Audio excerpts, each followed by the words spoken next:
In Chapter 2 of Beginning SharePoint 2000 and Development, I show an example of how you work with SharePoint lists.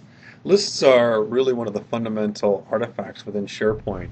And in the book, you'll see that if you, excuse me, go to your SharePoint site, you've got a list that comprises name, region, size, and sales.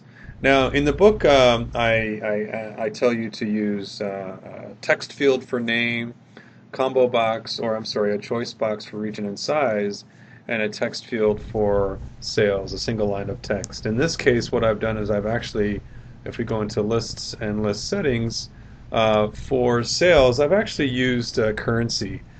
Just because that auto formats the currency for you. So for those of you who are using this book in other parts of the world outside the States, you can set your currency accordingly. Now, with that said, with the customer's list in place, the goal of this exercise in the book was simply to show you how you can add some code programmatically, or some entries rather programmatically, into that list. Now, in order to do that, I used a WPF application here, and you can see that I've built that. And really, at the end of the day, just to get that WPF application, it was new project, and then of course going to Windows and creating WPF project and giving it a name. In this case, the name was WPF SPList app, as you can see by the name of this particular solution. And right now you can see I've got some code spit here in the code behind, but in the actual UI, basically there's a number of different text fields and some labels and some buttons. A fairly simple process to build this, which essentially is going to your toolbox here, which you can get by going View Toolbox, and then simply dragging and dropping, controls from that toolbox onto the designer surface. Now the key thing here, if we look at the different controls, is each of the controls has a name. So for example, text box company name, text box region, etc., etc. And the three buttons at the bottom have events, click events. So you can see button update underscore click, button clear underscore click, and button exit underscore click.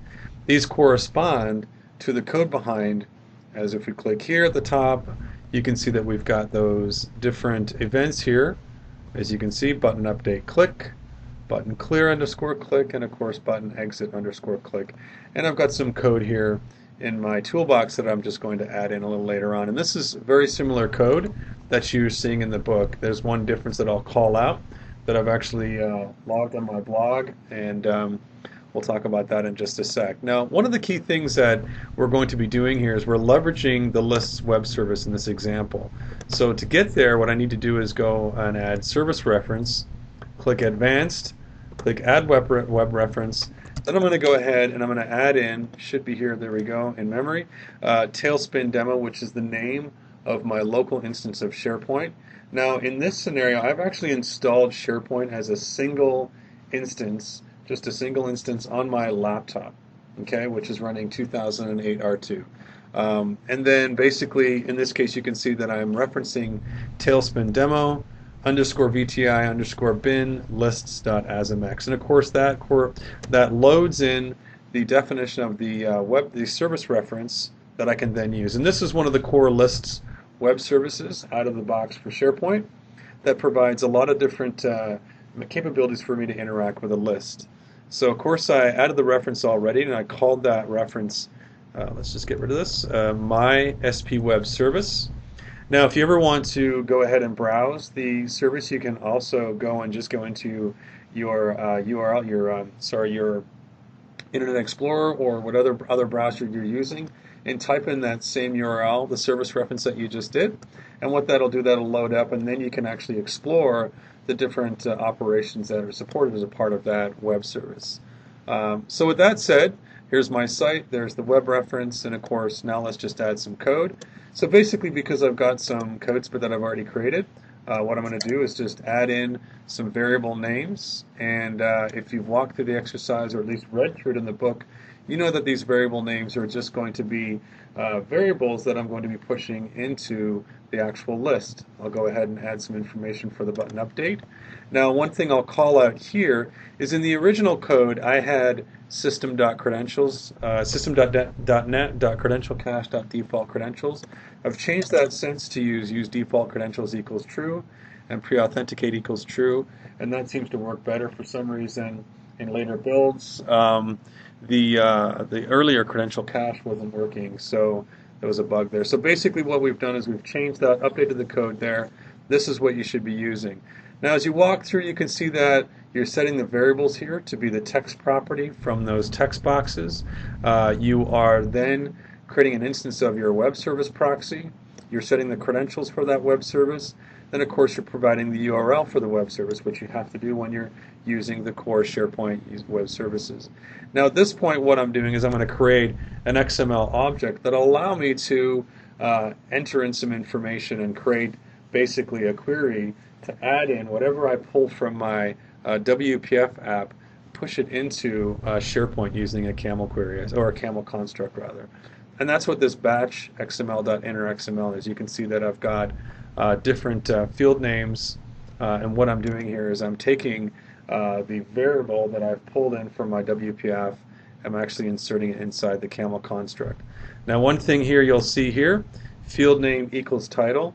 I know many of you have known this already, but for those of you who are new to SharePoint, if you go back to SharePoint and you actually, let's go back to list settings and click the ribbon, click list and list settings, you'll see that here you can see the name field, but this was originally the title field. And even if you update that title field to be something else, the reference for that is always going to be field equals title. So wherever you reference and try and programmatically alter that, make sure that it's actual field name equals title. It's just one of those default things that you need to take care of when you're interacting with SharePoint. Go ahead.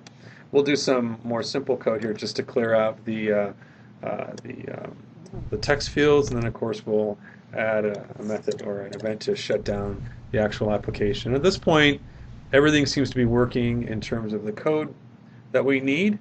So all we need to do is go ahead and hit F6 and build it, and then hit F5 to test run it. And that will launch the application. So what we'll do is we'll add in Fabricam, one of our famous companies here at Microsoft. We'll say this is in the North region. The size of this one would be Enterprise, and we can say the sales on that were 230, blah, blah, blah, blah.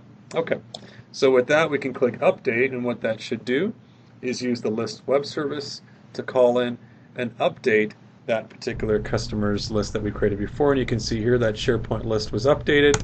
Click OK, we'll click Exit, and then we'll go back to our SharePoint site and just click Customers, and you can see there indeed is the entry from our WPF app. Now, at the end of the day, the WPF app, it doesn't really matter what that client app is. What's more important in this exercise is actually leveraging the list web service.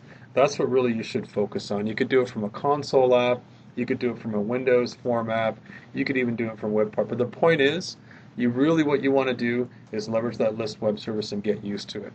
Again, just to summarize, you saw basically this is a supplement for the Beginning SharePoint 2010 development book in Chapter 2, just helping you get started with one of the WPF examples that was in the book.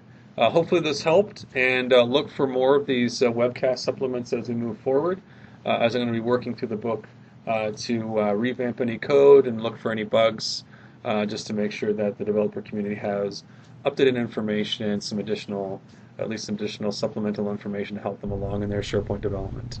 Okay, thank you very much.